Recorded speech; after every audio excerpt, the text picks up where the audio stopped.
Voici en quelque sorte une deuxième partie à la première vidéo sur le thème du questionnement, de l'investigation, Atma Vichara.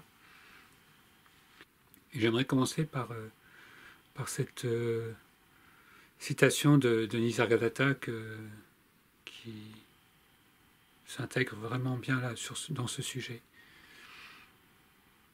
Vous êtes universel. Vous n'avez pas besoin de devenir ce que vous êtes déjà, et vous ne le pouvez pas. Cessez seulement de vous imaginer être une chose en particulier.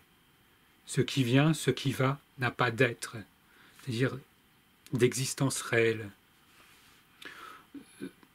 À chaque fois que Nisargadatta emploie ce terme de réalité, de ce qui est vrai, c'est dans ce sens-là. Ce qui est changeant, ce qui va, ce qui vient, n'est pas considéré comme réel. Ça ne veut pas dire que ça n'est pas là, mais on ne peut pas s'y fier, on ne peut pas se reposer dessus. Et c'est dans ce sens-là que notre identité, la quête de notre véritable identité, amène automatiquement un relâchement, une détente, une tranquillité profonde. Puisque comment pouvoir être tranquille, comment pouvoir être serein sur quelque chose de mouvement, de changeant, d'incertain, voilà. Donc c'est une des qualités essentielles que va nous amener ce questionnement, c'est cette profonde tranquillité, cette profonde plénitude de retrouver notre véritable réalité, et vraiment une réalité.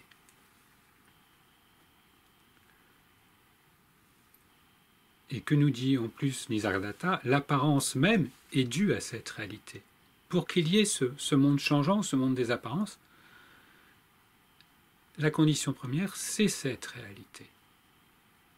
Vous savez qu'il y a un monde, mais le monde vous connaît-il? Toute connaissance coule de vous, comme toute existence et toute joie. Réalisez que vous êtes la source éternelle et acceptez tout comme vôtre. Une telle acceptation, c'est l'amour. Voilà, ça rejoint la citation qui avait aussi fait l'objet d'une petite vidéo récemment. C'était voir que je ne suis rien, c'est la sagesse. Voir que je suis tout, c'est l'amour. Entre les deux, ma vie s'écoule. Et en fait, c'est retrouver aussi cette unité. La première étape, c'est se dépouiller des fausses identités, retrouver l'identité sous-jacente à tous ces mouvements, à tous ces changements, retrouver ce lieu le plus stable, le plus, on pourrait dire, certain de nous-mêmes, pour ensuite retourner à ces identités multiples, toujours changeantes, toujours mouvantes, mais à partir de ce point fixe, de ce point de fondement certain. Et alors là, l'amour vrai peut se déployer. Et l'amour vrai surgit quand est vu non pas un amour de celui-ci, de celui-là, ou un peu plus là, un peu moins là, non. Un amour entier, total, comme le soleil qui rayonne, parce qu'il n'y a pas d'autre. Et parce que c'est ce rayonnement naturel de notre nature essentielle, quand elle est libre de rayonner, libre d'illuminer.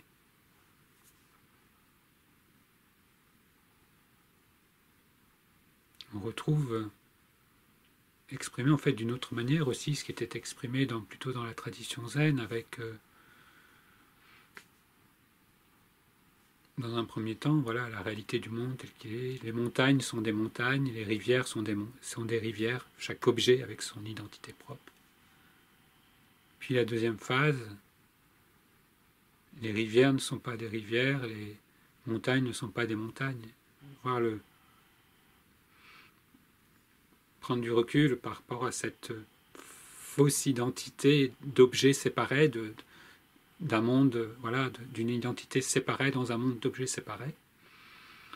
Et pour ensuite, cette troisième phase, à partir de ce nouveau point de vue, en fait nouveau, qui n'est pas nouveau, qui en fait est le seul fondement inchangé et inchangeable de nous-mêmes, de voir que oui, à nouveau, tout est là, mais plus comme quelque chose de séparé, plus comme quelque chose de différent, mais comme ce que nous sommes dans notre totalité, dans notre ensemble.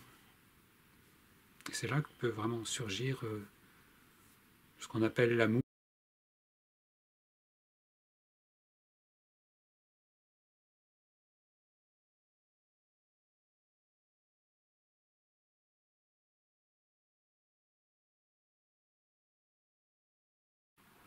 Voilà à ce quoi nous mène ce véritable questionnement, à retrouver notre véritable dimension, on pourrait dire notre véritable non-dimension, notre réalité intemporelle et non limitée, qui nous permet de nous reconnaître en toute chose, en tout être.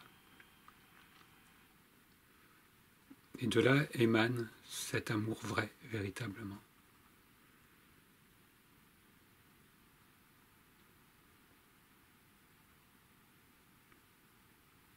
C'est effectivement une véritable, on pourrait dire, révolution d'identité, un retournement complet de ce que nous croyons être à ce que nous sommes véritablement.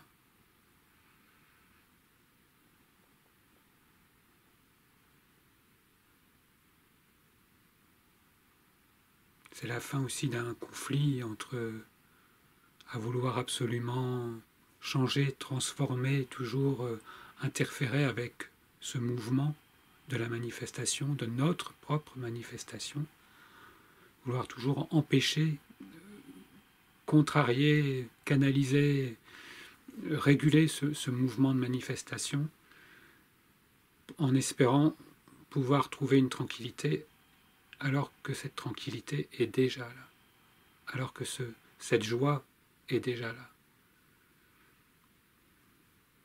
au cœur de nous-mêmes.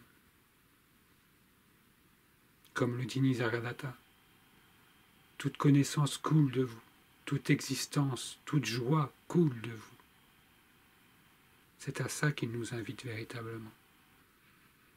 Et c'est ce à quoi mènent ses enseignements et sa guidance quand voilà, ce questionnement est mené jusqu'à son terme.